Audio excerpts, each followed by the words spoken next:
Welcome to friend. आज हम इस लेक्चर में देखने वाले हैं जीएस का कुछ बेसिक प्लस करंट अफेयर 2020 और 21 का, जो किसी भी एग्ज़ाम में आने वाले पूछा जा सकता है। तो वही हम देखने वाले हैं।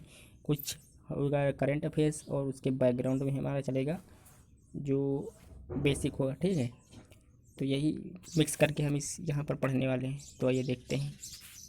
तो जैसे यहाँ पर बात करते हैं तो इंडियन गवर्नमेंट ने जो लॉन्च किया था स्वदेश स्कीम, किसके लिए? जो हमारे कंट्री के जो लोग बाहर रहते हैं, जब वो वापस आ रहे थे तो उनका स्किल डेवलपमेंट करने के लिए ये स्कीम चलाई गई थी, स्वदेश। तो ये क्या थी? स्वदेश for skill mapping of citizen जो रिटर्न आ रहे थे दूसरे कंट्री से कोविड-19 के दौरान, जब 2020 की बात कर रहे हैं। आंध्र प्रदेश ने क्या किया कि उसने अपने जो प्राइवेट नौकरियां थी, लोकल लोगों के लिए, उसमें 75% का रिजर्वेशन दे दिया। और जिसकी सैलरी 50,000 से ऊपर होगी उन नौकरियों के लिए 75% का रिजर्वेशन दे दिया। 25% अदर राज्यों के लिए, ठीक है। और दूसरा राज्य कौन सा बन गया? सबसे पहला तो आंध्र प्रदेश बन गया, जिसने रिजर्वेशन दे दिया प्राइवेट जॉब में लोकल लोगों के लिए 75% का।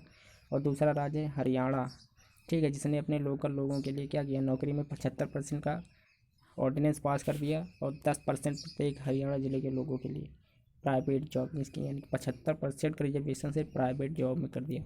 तो इससे हमारा कॉन्स्टिट्यूशन क्या बोलता है, तो हम ये भी देख लेते हैं। तो आंध्र प्रदेश की बात करें तो वहाँ का जो हाई कोर्ट है उसने चैलेंज भी किया था, कि बोला था कि आर्टिकल जो 14 है right to equality and article 19 right to freedom, इसको क्या कर रहे हैं? ये हैम्पर कर रहे हैं, क्योंकि किसी भी जो पर्सन को, और राइट टू अपॉर्चुनिटी की आर्टिकल 16 भी यहाँ पर हैम्पर हो रहा है, क्योंकि सभी को अपॉर्चुनिटी है कि उसे क्या करें, सभी को अपॉर्चुनिटी गवर्नमेंट के द्वारा अपॉर्चुनिटी दी जाए गवर्नमेंट नौकरी के लिए, ठीक। और राइट टू इक्वलिटी भी है, यानी सभी को समानता का अधिकार मिले, यानी कि कोई भी डिस्क्रिमिनेट ना किया जाए गवर्नमेंट जॉब में, ठीक है। यानी कि गवर्नमेंट के द्वारा कोई भी डिस्क्रिमिनेशन ना किया जाए। यहाँ पर क्या है, देखो, राइट टू फ्रीडम है, मतलब उनके फ्रीडम का भी हनन हो रहा है, क्योंकि बहुत सारे लोग जो है बाहर जॉब करने के लिए जाते हैं, तो ये भी है। तो अब वहाँ पर जब रिजर्वेशन कर रहे हैं, फ्रीडम का भी हनन हो रहा है। तो मिनिस्ट्री ऑफ शिपिंग फिर दूसरा है हमारा, मिनिस्ट्री ऑफ जो शिपिंग है, जो किसके अंडर में आती है? नितिन गडकरी जी के अंदर में आती है। इन्होंने क्या किया है? वाटरवे को प्रमोट करने के लिए क्या किया है? इन्होंने चार्जर में 3 साल के लिए छूट दे दी है। तो टोटल अगर हम बात करें तो कार्गो ट्रैफिक का 2% जो चार्ज पड़ता था, तो वह क्या कर दिया है? 3 साल के लिए माफ़ कर दिया है, यानी कि छूट दे दी है, उसमें सब्सिडी दे दी है। तो अभी तक अगर बात करें तो 72 metric ton good and services waterways के द्वारा लाया जाता था, लेकिन 2022 और 23 तक इसे 110 मीट्रिक टन वृद्धि यानी कि इंक्रीज करने की बात की जा रही है। और सबसे ज़्यादा अगर वाटरवे यूज़ करने की बात करें तो सबसे ज़्यादा कौन यूज़ करता है? तो चाइना, फिर रसिया यूज़ करता है, फिर ब्राज़ील, फिर यूरोपीय यूनियन, फिर इंडोनेशिया, और अपना भारत इंडिया छठे नंबर पर आता है, जो सबसे ज़्यादा वाटरवेज यानी कि जो नाव के द्वारा जो सामान ढोया जाता है उसका यूज़ करता है, ठीक है। तो छठे नंबर पर है, याद रखना। सबसे पहले नंबर पर सबसे ज़्यादा चीन, जो पॉपुलस कंट्रीज है बहुत ही, और उसके बाद में रसिया, ठीक है, जो वर्ल्ड की सबसे हाईएस्ट एरिया रखता है, यानी कि बहुत ज़्यादा एरिया इसके पास। यहाँ पर अगर हम बात करें तो ministry of road and transport and highway की बात करें तो इन्होंने लाया है सेंट्रल व्हीकल रूल 1989 का। इसे अमेंड किया है रूल को 93 रूल को अमेंड किया गया है। क्या? इंटरनेशनल यानी कि United nation economic commission for Europe के द्वारा क्या किया है? यूरोप स्टैंडर्ड, इसके द्वारा कुछ काम किया गया है मिलकर, ठीक। क्या है? हेडक्वार्टर की बात करें तो इसका, तो ये जिनेवा स्विट्जरलैंड में हेडक्वार्टर है। 28 मार्च 1947 को इसे फाउंड किया गया था। पेरेंट ऑर्गेनाइजेशन है United nation economic and social justice.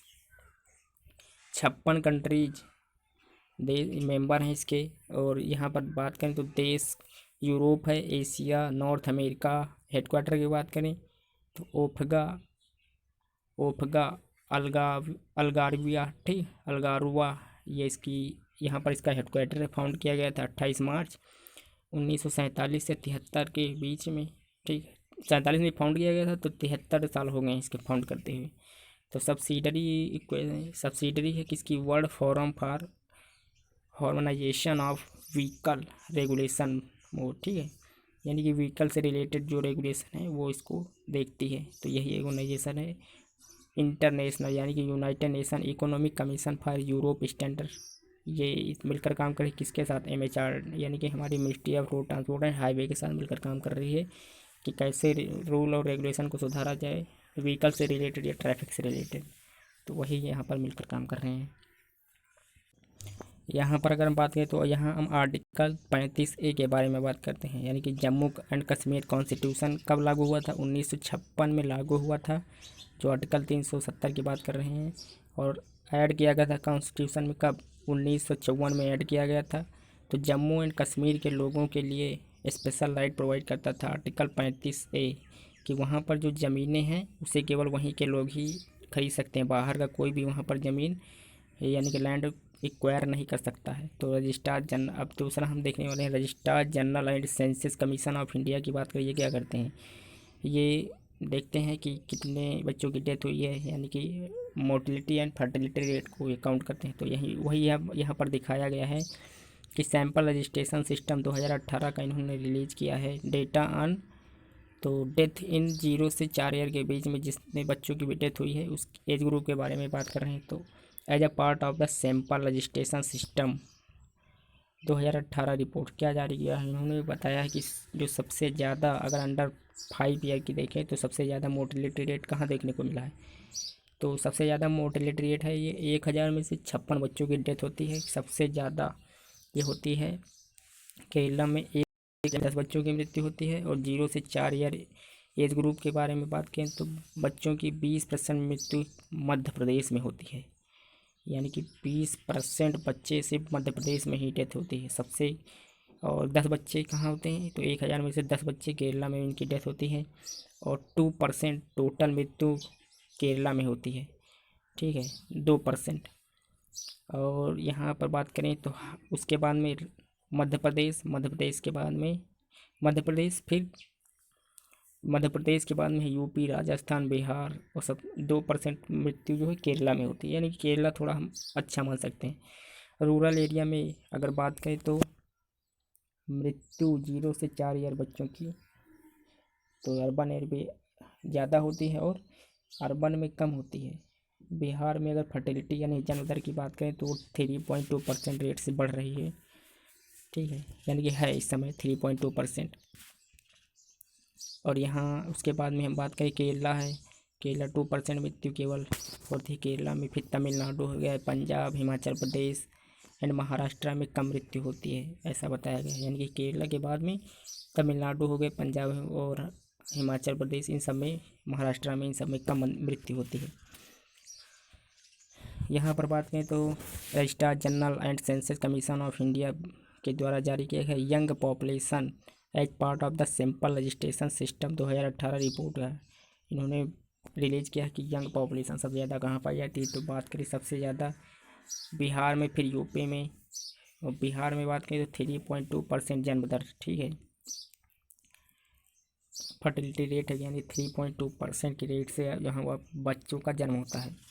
तो यहाँ पर बात करें अगर तो क्या है, तो केरला की बात करें तो 37% state lowest under 25 age population. तो सबसे ज़्यादा, सबसे कम वो स्टेट कौन से हैं जहाँ पर सबसे कम अंडर 25 एज की पॉपुलेशन रहती है, तो केरला हो गई, तमिलनाडु हो गई, आंध्र प्रदेश 37.4 है, 37.8, 38.8। तो यहाँ पर पॉपुलेशन कम पाई जाती है। और हाईएस्ट 25 एज स्टेट पॉपुलेशन, सबसे ज़्यादा हाईएस्ट जो 25 एज के लोग हैं उसके सबसे ज़्यादा पॉपुलेशन कहाँ पाई जाती है, तो झारखंड में 51.9%, फिर यूपी में, फिर बिहार में, यानी कि बिहार की बात करें तो 57, यूपी में 52, झारखंड में 51। सबसे ज़्यादा यहाँ पर 25 साल के लोगों की पॉपुलेशन पाई जाती है। तो ये रिलीज़ किया गया है registrar general of census commission of India के द्वारा young population report under the sample survey registration system 2018 report के अंतर्गत। यहाँ पर बात की जाए नेशनल फिल्म डेवलपमेंट कॉरपोरेशन, ये 1975 में इस्टेब्लिश किया गया था मुंबई में। Highest film quality function finance, ये क्या करती है, ये करती है कि फंक्शनिंग देखती है, मॉनिटर करती है और फाइनेंस को भी देखती है, फाइनेंस सिस्टम जो फिल्म की क्वालिटी कैसी होनी चाहिए, फिल्म प्रोड्यूसर कैसे प्रोड्यूस किया जाए, उसके रूल एंड रेगुलेशन के बारे में वो डिसाइड करते हैं। 1975 में इसे बनाया गया था। ऑर्गेनाइजेशन की बात करें तो ऑनलाइन पैट्रियोटिक फिल्म फेस्टिवल की बात करें तो ये रिलीज़ करती है। तो organised online patriotic film festival ये ऑर्गेनाइज कराती है, ठीक, under ministry of information and broadcasting के अंदर के द्वारा। इस फेस्टिवल को इंडिपेंडेंस डे के, तो इसी के द्वारा किया जाएगा कि इस फेस्टिवल को इंडिपेंडेंस डे के एक पार्ट की तरह मनाया जाएगा। कब? ये 2020 की बात की जा रही है, 7 अगस्त।